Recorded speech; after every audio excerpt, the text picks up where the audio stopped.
প্রিয় পাঠক ও শ্রোতাগণ, আপনাদের প্রতি শান্তি ও রহমত বর্ষিত হোক। আল্লাহর রাসূল হজরত মুহাম্মদ সাল্লাল্লাহু আলাইহি ওয়াসাল্লামের ওপর দরুদ ও সালাম পাঠাই। আজকের গল্পটি একজন নির্যাতিতা নারীর, যার জীবন ছিল বেদনার এক মহাকাব্য, কিন্তু যার পরিণতি ছিল আল্লাহর অপার দয়া ও ন্যায় বিচারের এক উজ্জ্বল প্রমাণ। কারণ আল্লাহ তাআলা মানুষকে ছাড় দেন, কিন্তু কখনো ছেড়ে দেন না। নদীর তীরে এক প্রত্যন্ত গ্রামের কথা।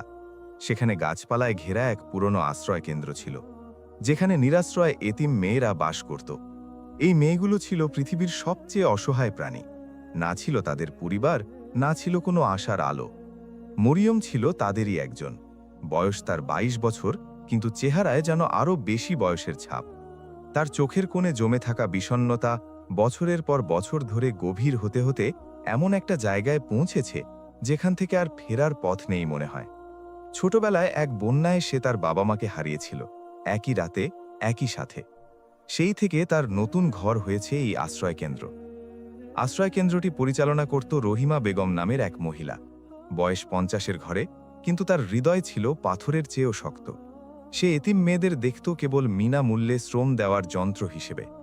মরিয়মকে সে ভোরের আজানের আগে ঘুম থেকে তুলে মাঠে পাঠাত। রোদে পুড়ে বৃষ্টিতে ভিজে সে মাঠের কাজ করত। অন্য মেয়েরা ঘরে তুলনামূলক সহজ কাজ পেল, মরিয়মের কপালে জুটত সবচেয়ে কষ্টের কাজটুকু। রহিমা বেগম যেন মরিয়মকে বিশেষভাবে টার্গেট করেছিল। সামান্য ত্রুটিতেও কঠোর শাস্তি, খাবার বন্ধ, তালাবদ্ধ ঘরে আটকে রাখা। একদিন দুপুরবেলা প্রখর রোদে কাজ করতে করতে মরিয়ম মাঠের মাঝেই লুটিয়ে পড়ল। তার শরীরে আর এতটুকুও শক্তি ছিল না। সে শুষ্ক মাটির ওপর মুখ গুজে পড়ে রইল। কাছের কেউ এগিয়ে এলো না, কেউ জিজ্ঞেস করল না সে ঠিক আছে কিনা। সন্ধ্যায় দেরি করে আসার কারণে রহিমা বেগম তাকে একটানা চড় মেরে একটি অন্ধকার স্টোর রুমে বন্ধ করে দিল। সেই রাতে রাতের খাবার নেই, পানি নেই, আলো নেই। অন্ধকার সেই ঘরে হাঁটু জড়িয়ে বসে মরিয়ম অঝরে কাঁদল। সে তার মায়ের মুখটা মনে করার চেষ্টা করল, বাবার হাসিটা মনে করার চেষ্টা করল, কিন্তু যত দিন যাচ্ছে স্মৃতিগুলো ততই ঝাপসা হয়ে যাচ্ছে। সে ভাবল, আল্লাহ কি তাকে ভুলে গেছেন? কেন এত কষ্ট শুধু তার জীবনেই? সেই মুহূর্তে তার মনে এক দৃঢ় সংকল্প জন্ম নিল। সে এখান থেকে পালাবে, এই নরক থেকে বের হবে। মৃত্যুও এর চেয়ে ভালো। শীতের এক রাতে যখন আশ্রয় কেন্দ্রের সবাই ঘুমে অচেতন, মরিয়ম তার দুটি পুরনো কাপড় একটি ছোট কাপড়ে বাঁধল। তারপর কাঁপতে কাঁপতে জানালা দিয়ে বাইরে বের হল। ভেজা মাটিতে নামতে গিয়ে পা মুচকে গেল, তবুও সে থামেনি।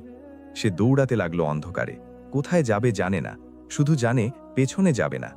বৃষ্টি তাকে মারছিল, ঠান্ডা বাতাস তার হাড়ে কাঁপন ধরাচ্ছিল, কিন্তু সে থামল না। মাইলের পর মাইল হাঁটল মরিয়াম। তার পায়ের জুতো কবে ছিনে গেছে খেয়ালই করেনি। পায়ের তলায় কাঁটা আর পাথরের আঘাতে রক্ত বেরিয়েছে, তবুও হেঁটেছে। একসময় এক বড় শহরের কাছে এসে সে থামল।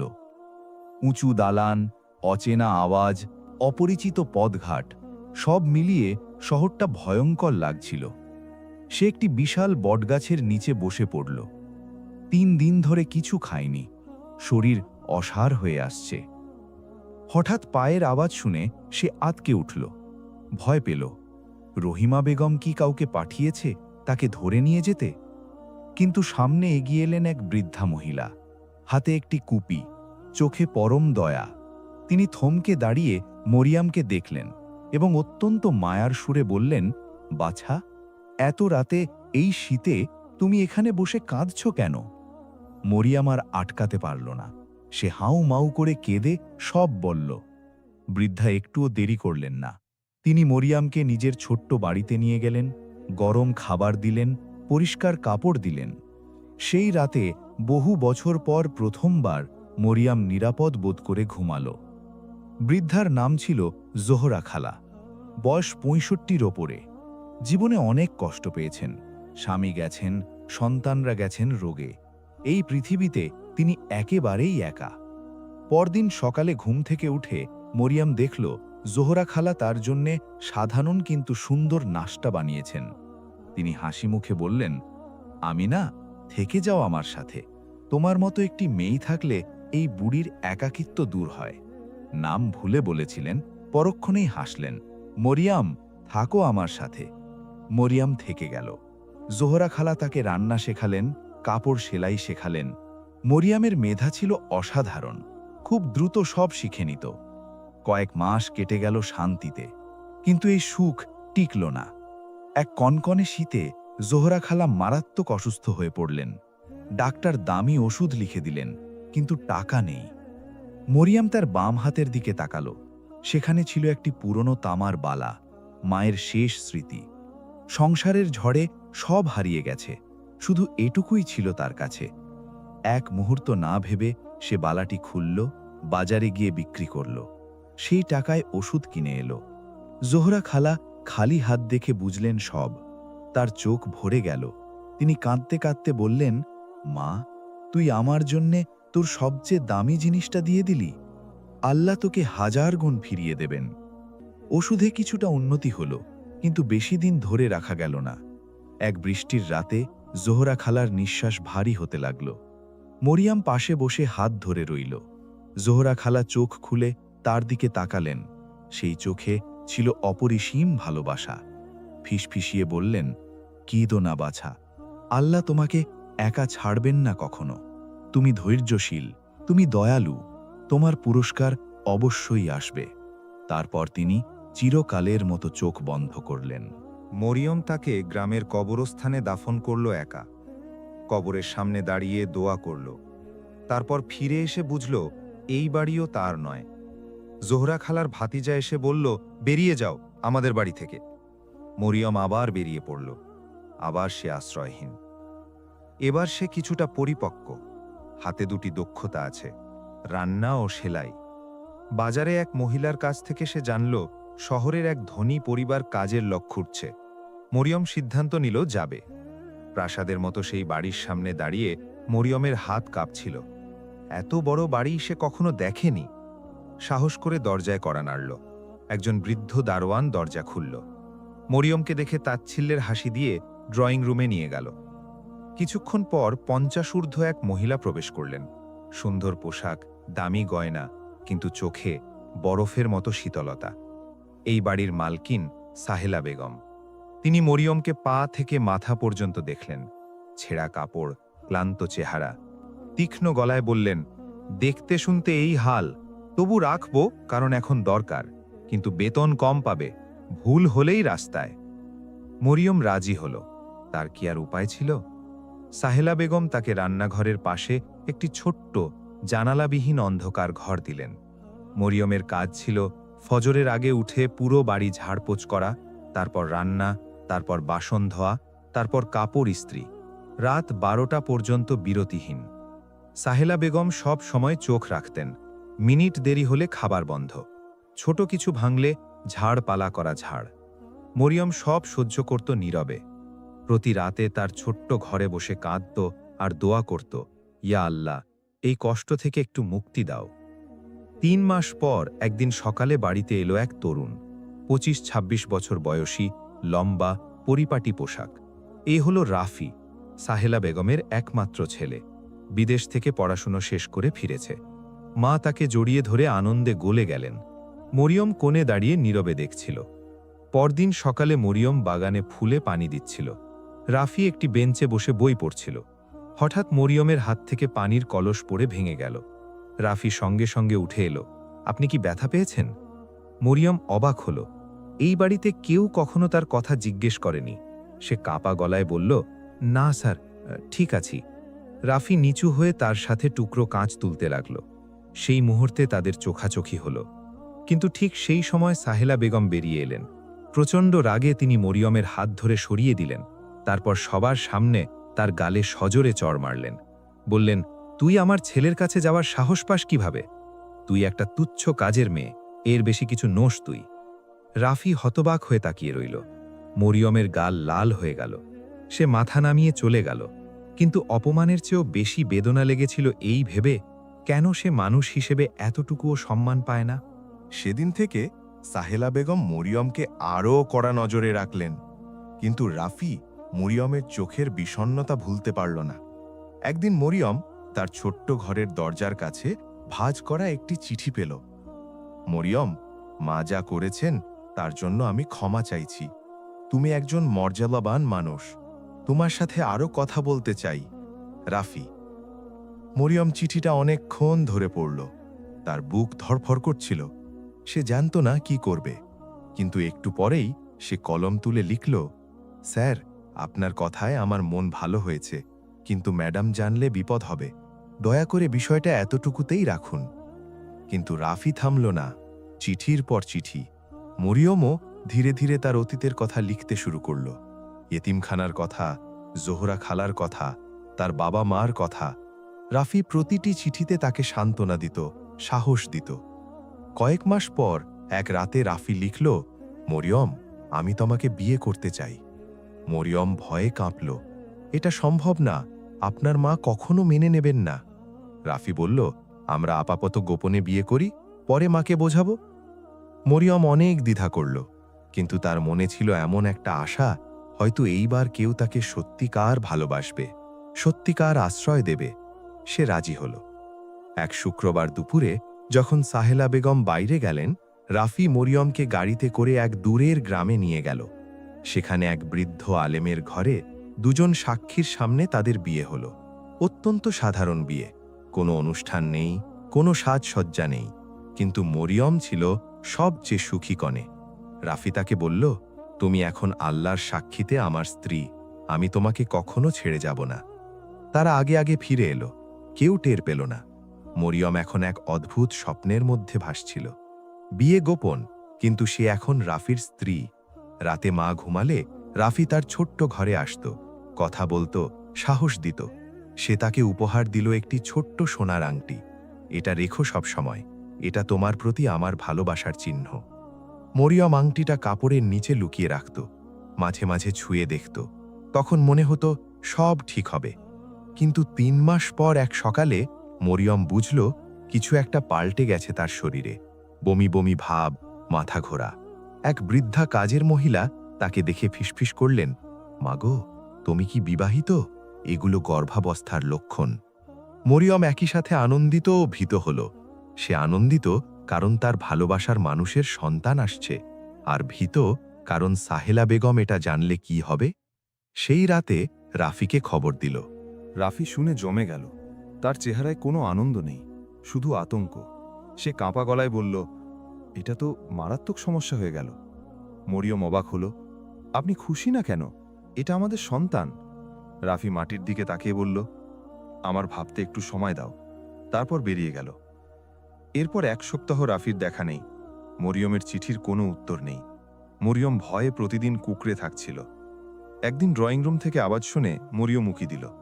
সাহেলা বেগম এক ধনী পরিবারকে অভ্যর্থনা জানাচ্ছেন। তাদের সাথে আছে 20 বছরের এক সুন্দরী তরুণী, দামি পোশাক, উজ্জ্বল গয়না। সাহেলা বেগম হাসি মুখে বললেন, এই হলো নাফিসা, আমার বন্ধুর মেয়ে, রাফির জন্য একদম উপযুক্ত। আগামী মাসেই বাগদান। মরিয়মের পায়ের নিচের মাটি সরে যেতে লাগল। দেয়াল ধরে না দাঁড়ালে পড়েই যেত। রাফি অন্য বিয়ে করবে, আর সে তার গর্ভে সন্তান নিয়ে দাঁড়িয়ে। সেই রাতে সে ওপরতলায় রাফির ঘরে গেল।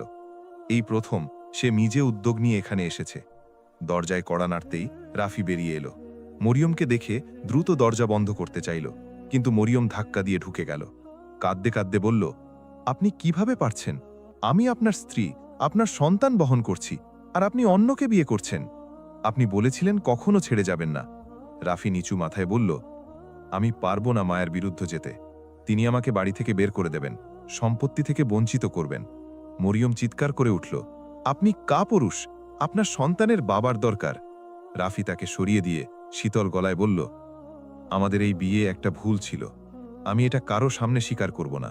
তুমি কাল সকালেই এই বাড়ি ছেড়ে যাও। ঠিক সেই মুহূর্তে দরজা ভেঙে পড়লেন সাহেলা বেগম। একজন কাজের মহিলা সব দেখে তাকে খবর দিয়েছিল। তিনি গর্জন করে উঠলেন, তুই এখানে কি করছিস হারামজাদি? তারপর মরিয়মকে মারতে শুরু করলেন। রাফি কেবল দাঁড়িয়ে রইল। একজন কাজের মহিলা বলল, ম্যাডাম, এই মেয়ে গর্ভবতী। সাহেলা বেগম থমকে গেলেন। তারপর ভয়ঙ্কর শান্ত গলায় বললেন, কার বাচ্চা? মরিয়ম আকুতির চোখে রাফির দিকে তাকালো। রাফি মুখ ঘুরিয়ে নিল। তখন সাহেলা বেগম রান্নাঘরে গেলেন। চুলায় বড় পাত্রে পানি ফুটছিল। তিনি সেই ফুটন্ত পানি মরিয়মের পিঠে আর কাঁধে ঢেলে দিলেন। মরিয়মের আর্তনাদে পুরো বাড়ি কেঁপে উঠল। তার পোড়া চামড়া থেকে রক্ত বেরিয়ে আসছিল। তবুও সাহেলা বেগম থামলেন না। লাথি মেরে তাকে দরজার দিকে ঠেলতে থাকলেন। বের হয়ে যা, আর কখনো এই বাড়ির দিকে মুখ তুলে তাকাবি না। রাতের অন্ধকারে প্রহরী মরিয়মকে টানতে টানতে রাস্তায় ফেলে দিল। গেট বন্ধ হয়ে গেল। মরিয়ম গেটের সামনে পড়ে কাঁদতে কাঁদতে চিৎকার করল, রাফি, রাফি, আমাকে সাহায্য করো। কিন্তু কেউ এলো না। সব আলো নিভে গেল। মরিয়ম হামাগুড়ি দিয়ে অন্ধকার রাস্তায় এগিয়ে চলল। পোড়া ক্ষত থেকে রক্ত ঝরছে, শরীর কাঁপছে। পাশ দিয়ে যাওয়া মানুষগুলো তার ভয়াবহ চেহারা দেখে সরে গেল। অনেক কষ্টে সে বাজারের এক কোণে পৌঁছল। একটি বন্ধ দোকানের সিঁড়িতে বসে সে পেটে হাত রাখল। সন্তান ঠিক আছে তো? ঘন্টার পর ঘন্টা কাটল। তার শরীর পুরো অবশ হয়ে আসছিল। শেষ শক্তি দিয়ে সে উঠে দাঁড়ালো এবং লড়তে লড়তে বাজারের শেষ মাথায় একটি ছোট মসজিদ খুঁজে পেল। দরজার সামনে এসেই সে জ্ঞান হারিয়ে পড়ে গেল। ভোরে ফজরের আজানের পর ইমাম সাহেব দরজা খুলতে গিয়ে মরিয়মকে দেখলেন, রক্তাক্ত, পোড়া, নিথর। তিনি চিৎকার করলেন। কয়েকজন মুসল্লি এসে তাকে তুলে নিয়ে গেল ইমাম সাহেবের বাড়িতে। ইমাম সাহেবের নাম শেখ আব্দুর রহমান। বয়স 50 পেরিয়েছে। সরল ও নেককার মানুষ। তার স্ত্রী সুমাইয়া বেগম অত্যন্ত দয়ালু। মরিয়মের অবস্থা দেখে তিনি কাঁদতে কাঁদতে তার ক্ষত পরিষ্কার করলেন। ইমাম সাহেব কুরআন তেলাওয়াত করে তার জন্য দুয়া করলেন। কঠিন কয়েকটি দিন গেল। মরিয়ম জ্বরে প্রলাপ বকছিল, বারবার রাফির নাম ধরে কাঁদছিল। 2 সপ্তাহ পর সে চোখ মেলল। সুমাইয়া বেগমের মুখ দেখে ডুকরে কেঁদে উঠল এবং সব কথা বলল। সুমাইয়া বেগম তাকে বুকে টেনে নিলেন, বললেন, মা, তুমি এখন আমাদের মেয়ে। সন্তান হওয়া পর্যন্ত এখানেই থাকো। মাস কেটে গেল। মরিয়ম সুস্থ হল। নামাজ পড়ত, দুয়া করত, কুরআন পড়ত। শেখ আব্দুর রহমান ও সুমাইয়া বেগম তাকে আপন মেয়ের মতো রাখলেন। এক শীতের রাতে মরিয়মের প্রসব বেদনা শুরু হল। দীর্ঘ যন্ত্রণাদায়ক প্রসবের পর একটি ছেলে জন্মাল। উচ্চস্বরে কাঁদল শিশু। সেই কান্না যেন ঘর ভরে গেল। সুমাইয়া বেগম শিশুটিকে মরিয়মের কোলে দিলেন। মরিয়ম তাকিয়ে দেখল, চোখ দুটো হুবহু রাফির মতো। সে কাঁদল এবং মনে মনে প্রতিজ্ঞা করল, এই সন্তান তার বাবার মতো কাপুরুষ হবে না, শক্তিশালী, ন্যায়বান, মর্যাদাবান হবে। মরিয়ম বলল, তার নাম রাখব সাবিত, অর্থ অটল, দৃঢ়, কারণ আমার ছেলে চরিত্রে অটল থাকবে। মরিয়ম নতুন জীবন শুরু করল। বড় লোকদের বাড়িতে সেলাই করত, কাপড় কাটত। সামান্য আয়, কিন্তু প্রতিটি পয়সা জমাত সাবিতের জন্য। রাতে ক্লান্ত হয়ে ফিরলেও সাবিতকে বুকে নিলে সব ক্লান্তি উবে যেত। সাবিত বড় হতে লাগল দ্রুত, অসাধারণ মেধাবী। 5 বছরেই কুরআনের ছোট সূরাগুলো মুখস্থ। শেখ আব্দুর রহমান তাকে পড়াতেন আরবি, ফিক, জীবনের নৈতিকতা। 10 বছর বয়সে স্কুলে ভর্তি হল। পরের বছরই সব বিষয়ে প্রথম। একদিন সাবিত মায়ের কাছে বাবার কথা জিজ্ঞেস করল। মরিয়ম কেঁদে ফেলল। সাবিত তাকে জড়িয়ে ধরে বলল, কেঁদো না আম্মু, আমি বড় হলে সব ঠিক করব। বালকের মুখে সেই কথা মরিয়মের বুকে একটা উষ্ণতা ছড়িয়ে দিল। বছরের পর বছর কাটল। মরিয়মের কাজের চাপে শরীর দুর্বল হল, বুকে কফ জমল, কিন্তু সে বিশ্রাম নিল না, কারণ সাবিতের পড়াশোনা বন্ধ রাখা যাবে না। প্রাইমারি শেষে সাবিত পূর্ণ বৃত্তি পেয়ে ভালো মাধ্যমিক স্কুলে ভর্তি হল। সেদিন মরিয়ম সিজদায় পড়ে কাঁদল এবং আল্লাহর শুকরিয়া আদায় করল। 18 বছর বয়সে সাবিত আইন বিভাগে বৃত্তি পেল। তার স্বপ্ন একজন ন্যায় বিচারক হবে।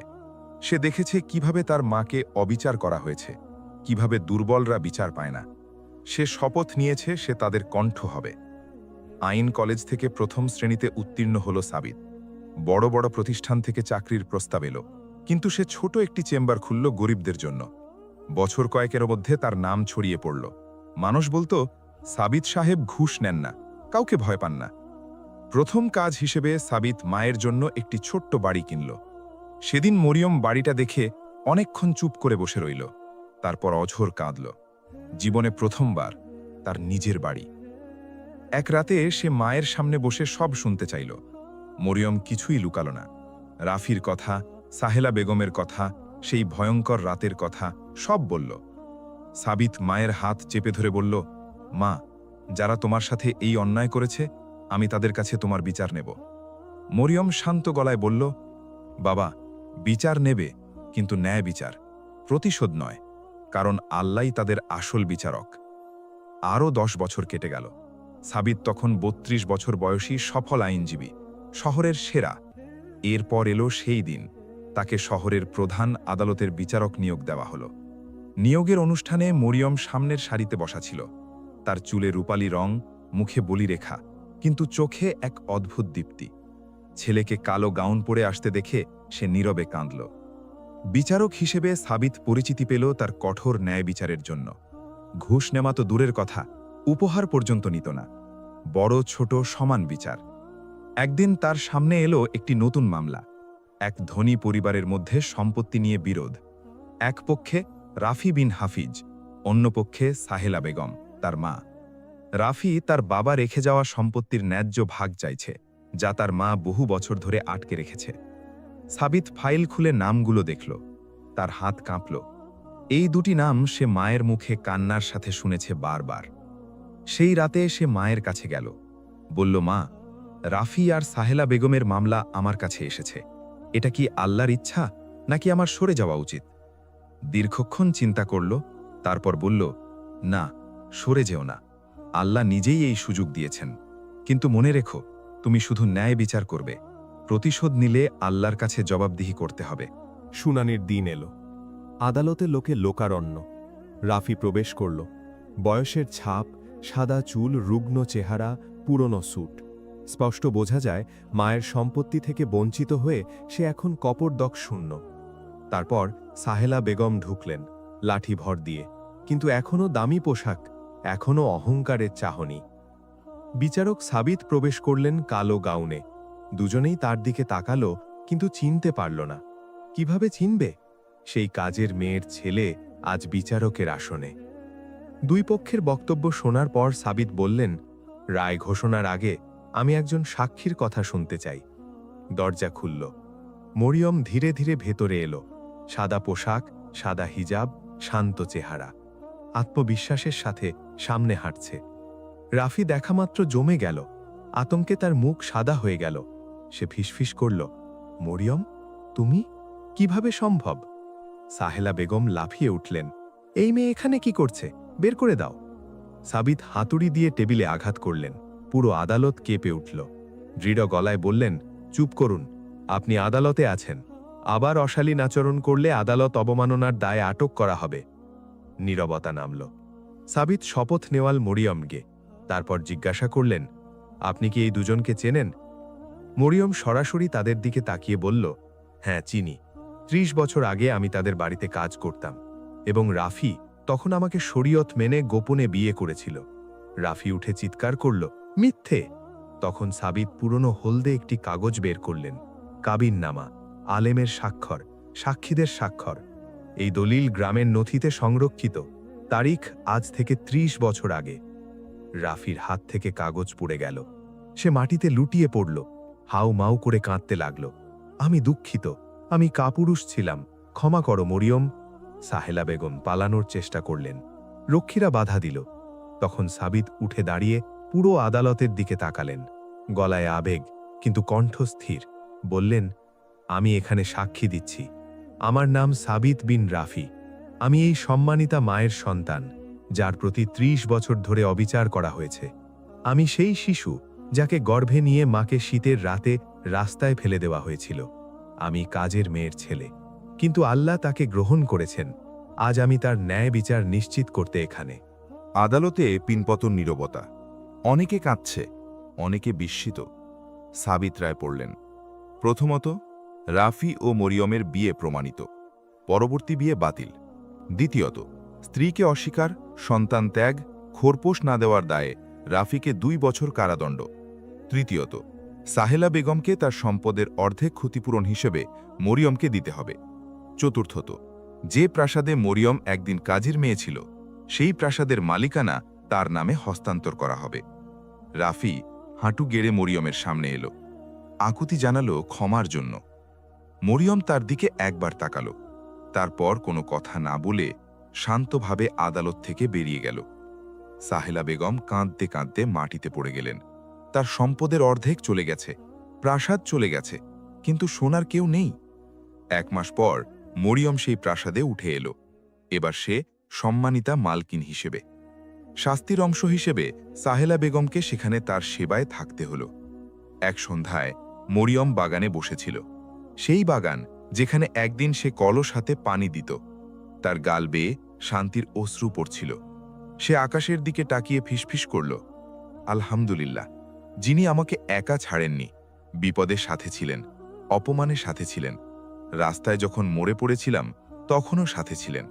আলহামদুলিল্লাহ সব কিছুর জন্য। প্রিয় পাঠক, এভাবেই শেষ হল মরিয়মের গল্প।